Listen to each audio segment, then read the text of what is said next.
real estate. So what is next, right? So one of the key predictions for this is a new agile approach to real estate. If you're going to look at your portfolios and try and understand how to make it more efficient, about how to make it work for your staff, is going to take real collaboration between technology, your HR team, and your real estate team. And to those of you who don't work in the sector, that again may seem anathema. Why wouldn't that happen previously? But by the sheer nature of business services, they tend to work in silos and they've had different objectives. But really now, during home working, real estate and HR have had to work hand in glove to get people working. And they've been relying upon technology to make it happen.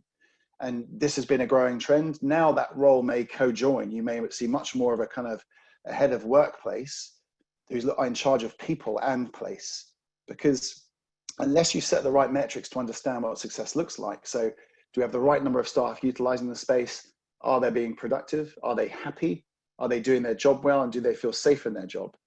Those should be the real milestones for your workplace strategy success, not have we achieved £60 per square foot.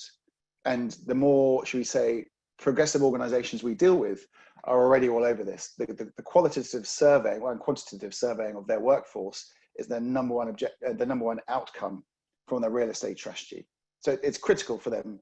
I mean, James would disagree because he's always going to talk about money and numbers. But, well, I think the good thing about the current scenario is what we've learned is actually you can increase productivity, wellness, and employee engagement, but at the same time reduce cost. That's it. And provide agility. So I think from a CFO perspective, we've always been asking that question, can we streamline our cost base? Can we shift fixed cost to variable cost?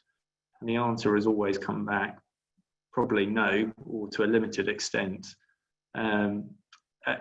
Because of the intransience of the industry, but also because of concerns around culture and HR agenda. I think the two are aligning now to enable finally, the property industry to follow, IT and becoming much more of a variable cost, without losing value.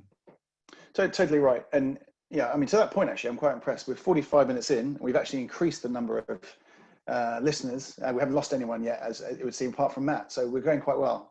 That's a small win. So what does this actually look like? Because I've talked a lot in theoreticals, but this is a definitive moment for real estate, as we discussed. So we're really seeing a different way of setting out your workforce and your workspace portfolio.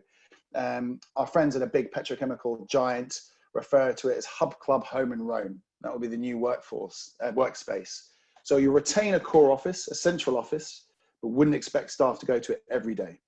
So if you're going to have staff go to the HQ or clients go to the HQ, it will be for an external meeting, it will be for a big event, it will be for collaboration. You've got to introduce that sense of purpose into that really expensive per square foot real estate experience. And it will be an experience, almost like a hotel level experience, whereby if you want people to turn up there and overcome their safety fears, you've got to really motivate them to do so. They've got to want to be in that environment.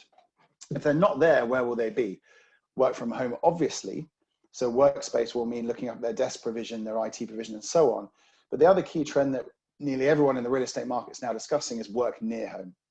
So is it tenable to get that work-life balance, get you out of the house so you're not confined in here, but go somewhere which is inviting, collaborative, interesting? You can meet some of your team there. You could maybe meet a client there, but you can work with relative peace and quiet for the day. What does a work near home model look like? And so for the flex space market of which we are part, it's a real challenge because flex space is predominantly clustered towards the cities and provide a city center space. Suddenly now everyone in the sector is thinking, right, we need to provide space in regional cities, regional towns, drastically reduce people's commuting times, but get teams working together.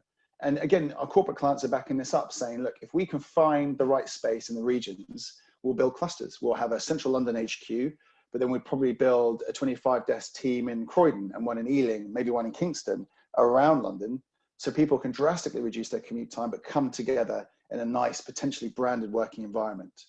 And work near home will require real change within the sector, remarkably, because a lot of secondary real estate is a bit tired and isn't the quality of, say, a central London or a central Bristol or Manchester office, but it's out there and it could be quite an exciting future for the real estate.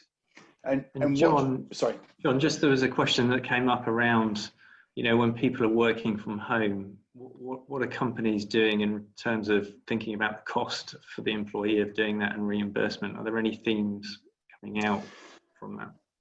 To be entirely honest, I think a lot of CRE teams are scrabbling to make that happen right now, because it's come across their desk, and between the HR teams, they're trying to figure out what does it look like. And James, you'll know more about this than I, but what does the tax efficiency look like? If they're going to provide, I think it was Google said they're going to provide $1,500 work at home grant per employee to facilitate kind of a desk, a space, a screen, and everything else.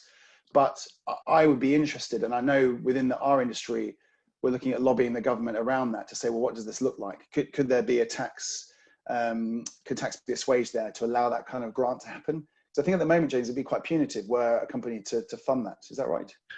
Yeah, and I think there's a lot of debate at the moment. I think a lot of employees are actually quite comfortable to be accepting, that they have broadband anyway. So effectively, the incremental cost to the employee that they're offsetting against the better work-life balance. So I think there's a real difference between companies around the demand from employees to be reimbursed. But I think the key bit is, even if you're providing flexible costs like IT equipment, office equipment, you're still losing a significant element of your property costs from people being able to do that and slim down your portfolio. So, obviously you're losing big London rentals, you're losing rates, which has also been a significant cost. Rent represents only about 30 to 40% of the cost of running an office. So by slimming down the portfolios, inevitably the end answer will be you'll still save money, even if you're having to reimburse employees for equipment at home. Yeah, exactly that.